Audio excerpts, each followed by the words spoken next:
Boston Newsnet is proud to be the one news program committed to reporting not only news that has happened, but news that will happen.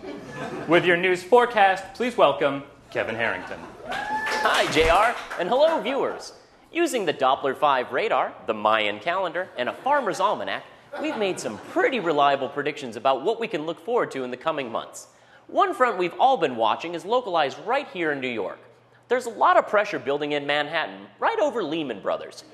Judging by conditions in the area, it's reasonable to expect that Lehman Brothers will fail, sending stock prices to all-time lows and triggering further erosion in the housing market. It's a good idea to start stocking up on canned goods and potable water. We also suggest that our viewers do what we at BNN have been doing, getting comfortable with giving sexual favors to strangers in exchange for protection from the roving gangs of mortgage defaulters who will be looting and pillaging the country. Of course, this isn't the only system that we're watching. As you all know, in November, we'll be holding an election, and I'm sure many people are curious as to the outcome. Well, we've mapped a variety of different scenarios, and there are really only two that make sense. If Obama wins, we expect to see a lot of activity on the coast. Out west, and in California in particular, we'll see packs of gays descending on local junior highs and YMCAs.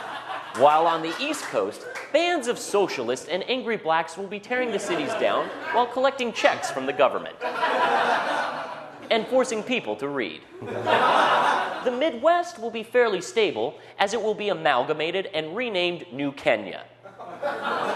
Now, if McCain wins, we're anticipating a slightly different outcome.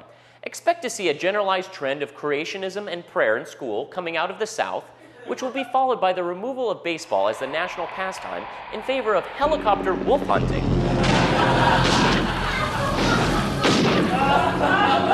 Get him!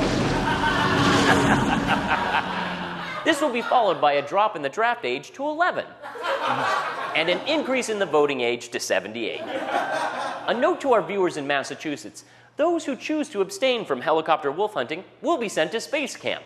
Space Camp being a 3-foot by 3-foot tiger cage lined with feces-tipped punchy sticks. Another front we've been watching is localized at the moment in Eastern Europe, near the Bering Sea, not far from the Alaskan coast. As you can see, it's pretty widespread depression, which for the time being we're referring to as Russia. While we're not sure how this is going to shake out, we can expect to see a drop in diplomacy as geopolitical temperatures cool, leading to a condition we in the weather business call a Cold War. This is bad news for those concerned about global stability, but good news for Alaskans who have spent enough time in the cold to be well suited for the nuclear winter we're predicting shortly after McCain succumbs to oldness, and the Palin administration officially refers to Moscow as St. Baggotsburg. Now please direct your attention to Africa, and Sudan in particular. We're expecting to see widespread famine, poverty, and genocide. In other words, we're not predicting much of a change in Africa.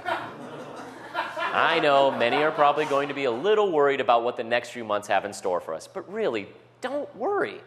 We learned that this week the Large Hadron Collider, the giant particle accelerator located on the Swiss border, has been turned on.